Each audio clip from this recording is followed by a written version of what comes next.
अरबों साल तक खुदा बैठा क्या कर रहा है। जरूरी नहीं कि हर सच को साबित करने के लिए लैब की मुहर लगे। अकल, मोहब्बत, जमीर और इंसाफ, इनका कोई टेस्ट ट्यूब प्रूफ नहीं होता।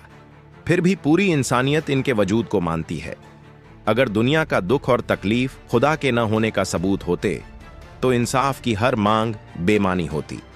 लेकिन इंसान आज भी इंसाफ चाहता है, क्योंकि उसके भीतर सही और गलत की पहचान जिंदा है, और यही एहसास, यही ज़मीर की आवाज़ खुदा की सबसे बड़ी निशानी मानी जाती है। जी हाँ, यही वो तर्क है, वही दलील है जिसने पूरे देश में टहलका मचा दिया। यही वो बहस थी जिसने सोशल मीडिया को दो हिस्सों में बांट दिया।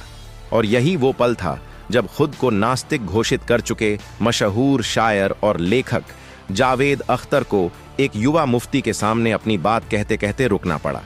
दोस्तों, आज हम आपको उसी बहस की पूरी कहानी बताने जा रहे हैं, जहां आमने सामने थे मुफ्ती इस्माइल नदवी और जावेद अख्तर।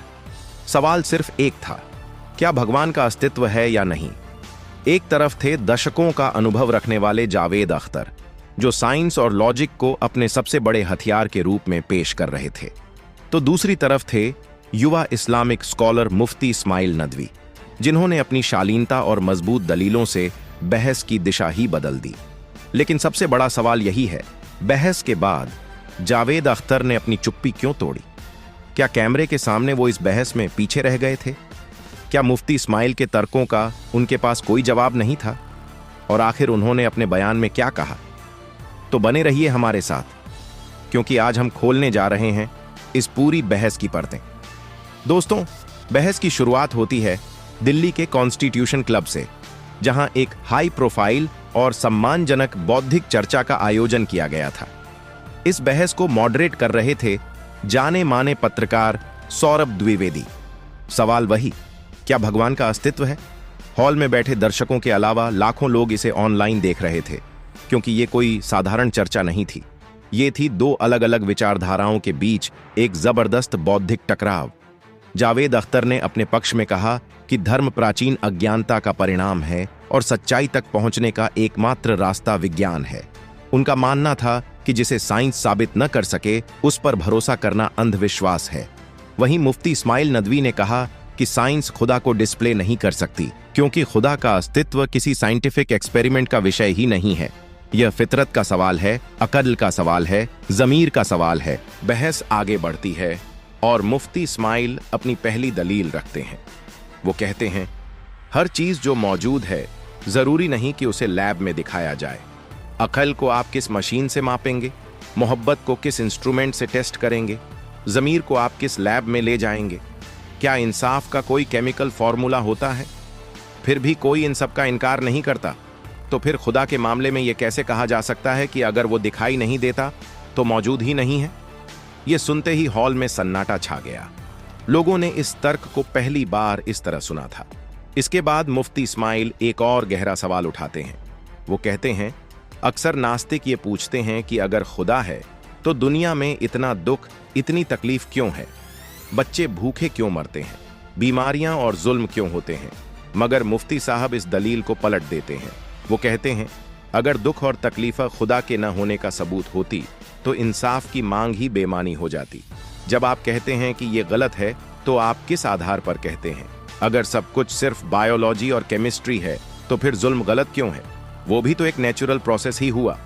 मुफ्ती इस्माइल आगे कहते हैं, दुख का होना खुदा के न होने का सबूत नहीं, बल्कि ये इंसान की परीक्षा है कि हम तुम्हें डर, भूख, जान और माल के नुकसान से जरूर आजमाएंगे। यानी दुख और मुसीबतें इस बात की परीक्षा हैं कि जुल्म के सामने इंसान क्या रास्ता चुनता है। वह खुद जालिम बन जाता है या जुल्म के खिलाफ खड़ा होता है।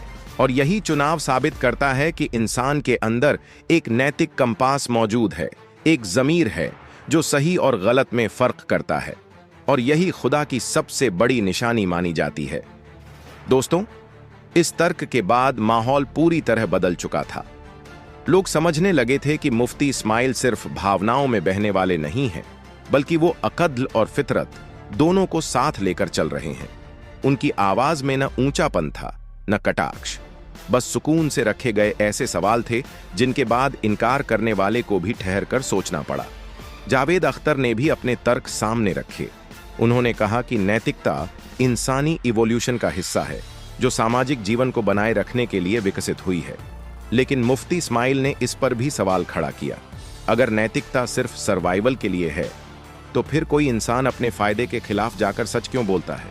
कोई अपनी जान देकर दूसरों को क्यों बचाता है? अगर सब कुछ सिर्फ बायोलॉजी है तो फिर कुर्बानी जैसी चीज कहां से आती है? दोस्तों, ये वो सवाल थे जिनके जवाब साइंस के पास भी पूरी तरह मौजूद नहीं है, और शायद इसी वजह से इस बहस को ज्यादातर लोगों ने मुफ्ती इस्माइल नदवी के पक्ष में माना। अब आइए जानते हैं कि आखिर कौन हैं ये मुफ्ती इस्माइल नदवी, जिन्होंने अपनी दलीलों से सबको चौंका दिया। मुफ्ती इस्माइल का पूरा नाम इस्माइल अहमद अब्दुल्ला है। उनका जन्म 7 जून 1998 को कोलकाता में हुआ। उनके पिता मौलाना अबू सईद कोलकाता के जाने माने इस्लामिक स्कॉलर हैं। एक धार्मिक परिवार में जन्म लेने के कारण इस्माइल का झुकाव बचपन से ही धर्म और उसकी फिलॉसफी की ओर रहा। उन्होंने शुरुआती इस्लामी तालीम अपने पिता से हासिल की। कोलकाता में कुरान की बुनियादी शिक्षा के बाद 2014 में उन्होंने लखनऊ के दारुल उलूम नदवतुल उलेमा में दाखिला लिया। यह उत्तर प्रदेश का एक बेहद प्रतिष्ठित इस्लामिक संस्थान है जहां से पढ़ने वाले विद्यार्थी अपने नाम के साथ नदवी लगाते हैं। 6 साल की पढ़ाई के बाद उन्होंने मुफ्ती की डिग्री हासिल की। इस दौरान कुरान, हदीस और इस्लामी फिक्ह को गहराई से समझा। इसके बाद उच्च शिक्षा के लिए उन्होंने मलेशिया का रुख किया, जहां इस समय वे इस्लामिक स्टडीज में पीएचडी कर रहे हैं। यानी वे सिर्फ एक मुफ्ती नहीं बल्कि गंभीर अध्ययन करने वाले आधुनिक इस्लामिक स्कॉलर भी हैं। मुफ्ती इस्माइल सिर्फ पढ़ाई तक सीमित नहीं है, वे समाज सेवा और धार्मिक शिक्षा के प्रसार में भी सक्रिय हैं। उन्होंने मरकज अल इहसान नाम से एक ऑनलाइन इंस्टीट्यूट एट शुरू किया जहां इस्लामिक शिक्षा दी जाती है। 2024 में उन्होंने बयान फाउंडेशन नाम से एक धार्मिक ट्रस्ट की भी स्थापना की जिसका उद्देश्य शिक्षा और समाज सेवा है। उनकी तकरीरें यूट्यूब और सोशल मीडिया पर काफी लोकप्रिय हैं, जहां वे अक्सर नास्तिकता, विज्ञान और इस्लाम जैसे विषयों पर बात करते हैं। मुस्लिम युवाओं के बीच उनकी पकड़ इसलिए मजबूत मानी जाती है क्योंकि वे अपनी बात को साफ, तर्कपूर्ण और संतुलित ढंग से रखते हैं। अब बात करते हैं सोशल मीडिया रिएक्शन की। इस बहस के वीडियो क्लिप्स इंटरनेट पर वायरल हो गए। ट्विटर, इंस्टाग्राम और फेसबुक हर जगह इसकी चर्चा होने लगी। लोग 2 खेमों में बंट गए, एक जावेद अख्तर के साथ, दूसरा मुफ्ती इस्माइल के साथ। लेकिन कमेंट्स और प्रतिक्रियाओं को देखने के बाद यह साफ हो गया कि ज्यादातर लोगों ने मुफ्ती इस्माइल नदवी को इस बहस का विजेता माना। लोगों ने कहा कि उन्होंने साबित किया कि ईमान अंधविश्वास नहीं बल्कि ऐसा यकीन है जो अक्ल की कसौटी पर खरा उतरता है। कई लोगों ने लिखा, यह बहस नहीं थी, यह तर्क का पोस्टमार्टम था, जहां शोर नहीं था, जहां तालियां नहीं थीं, बल्कि खामोशी खुद गवाही दे रही थी। इतनी चर्चा के बाद जावेद अख्तर भी चुप नहीं रहे। कुछ दिनों बाद उन्होंने एक बयान जारी किया जिसमें कहा, शायद मैं अपनी बात उतनी स्पष्टता से नहीं रख पाया जितना चाहता था, लेकिन ऐसी बहसों में शब्दों से ज्यादा नीयत मायने रखती है। मैं किसी को हराने नहीं आया था। उन्होंने आगे कहा, हर सवाल का जवाब होना जरूरी नहीं और हर जवाब पर यकीन करना भी जरूरी नहीं। उन्होंने माना कि साइंस, लॉजिक और इंसानी ज़मीर हमें एक बेहतर दुनिया की ओर ले जा सकते हैं, भले ही हम हर मुद्दे पर एक दूसरे से सहमत ना हो। दोस्तों, यह बहस किसी की जीत या हार नहीं थी। यह 2 सोच, 2 विचारधाराओं का आमना सामना था। एक तरफ आधुनिक विज्ञान और तर्कवाद, तो दूसरी तरफ आस्था और आध्यात्म। और इस बहस ने यह साबित किया कि सवाल पूछना भी जरूरी है और जवाब तलाशना भी। अब हम आपसे जानना चाहते हैं, आपके हिसाब से इस बहस में किसके तर्क ज्यादा मजबूत थे, मुफ्ती इस्माइल नदवी के या जावेद अख्तर के?